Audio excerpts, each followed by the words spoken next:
President Biden. The most recent disaster is President Biden's surrender of Afghanistan to global terrorists. For 2 decades, Americans have fought and died in Afghanistan, and they did it to keep our country safe and free. On Thursday, August 26th, the United States lost 13 service members in Kabul, Afghanistan. It was the deadliest single day for our military in more than a decade. Now, one of those fallen heroes, 20-year-old Riley McCollum, was from Wyoming. Despite heroic sacrifice by our service members, the Taliban today are stronger than ever.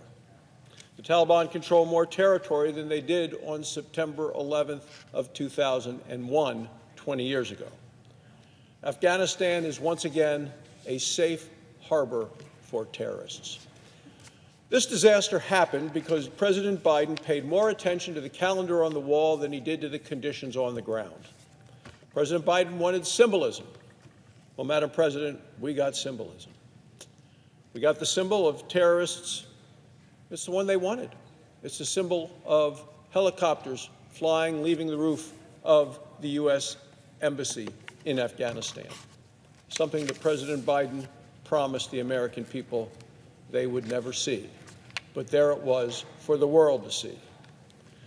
The entire world also witnessed desperate Afghan citizens.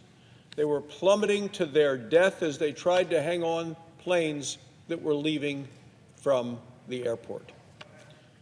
President Biden was so eager to pull our troops out of Afghanistan by an arbitrary date that he left hundreds, if not thousands, of American citizens trapped, hostages behind enemy lines.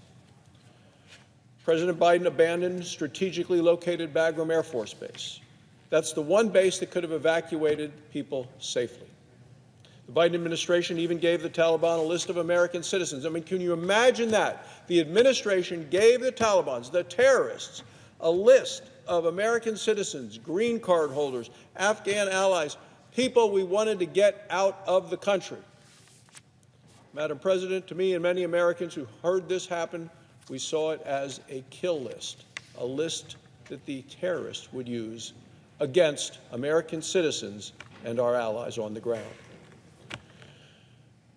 And we may never know how many are captured, are tortured, and are killed.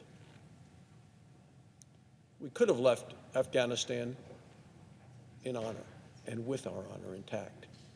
Instead, our enemies are now emboldened and our friends are furious at us. Billions and billions of dollars worth of Army military equipment and military secrets are now in the hands of the Taliban. Joe Biden has armed the Taliban beyond their wildest dream. The Taliban has seized more than 600,000 American weapons.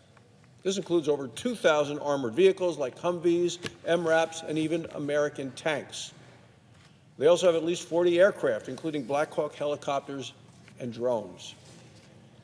Now, the Biden administration has no plan either to get these weapons back or to destroy them where they sit on the ground. President Biden has surrendered America to the terrorists, and now I believe they are coming for us. Yet Afghanistan is just one of President Biden's many failures.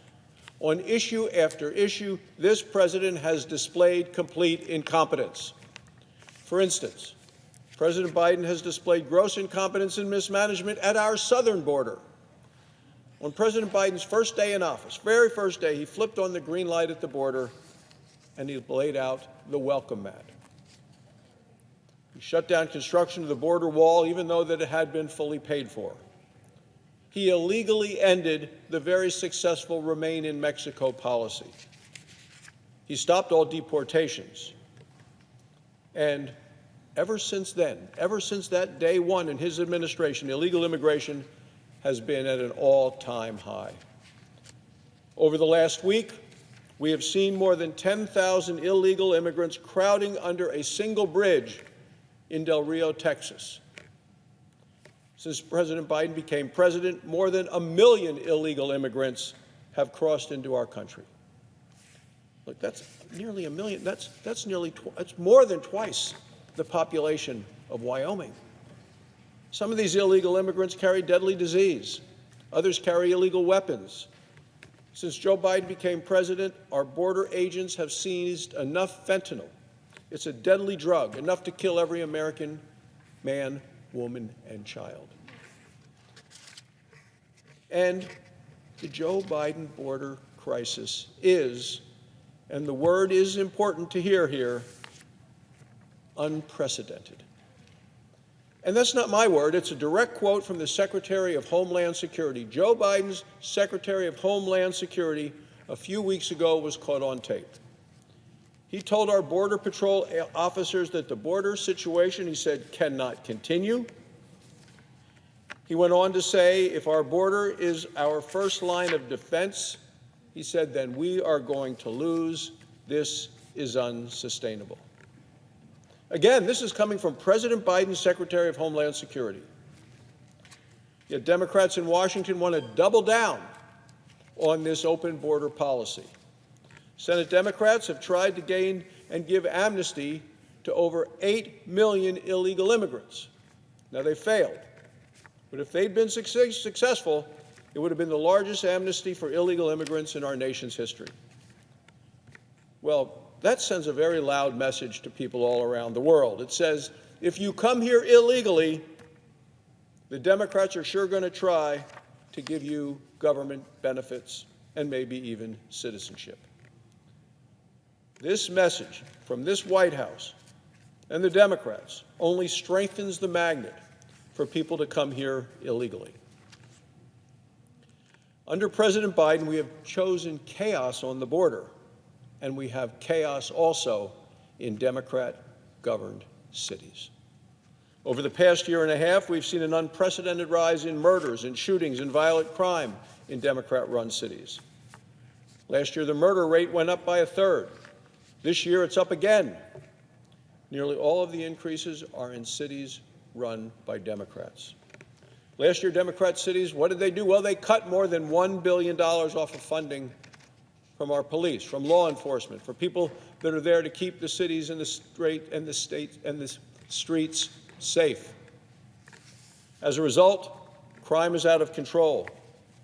Working families are scared.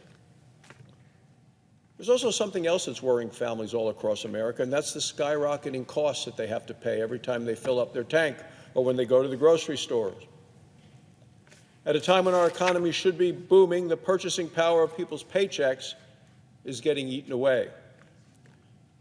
Gasoline is now nearly $1 more a gallon than it was when Joe Biden took office. Now it costs about $25 more to fill up your vehicle. It costs about $25 more for a weekly trip for shopping at the grocery store.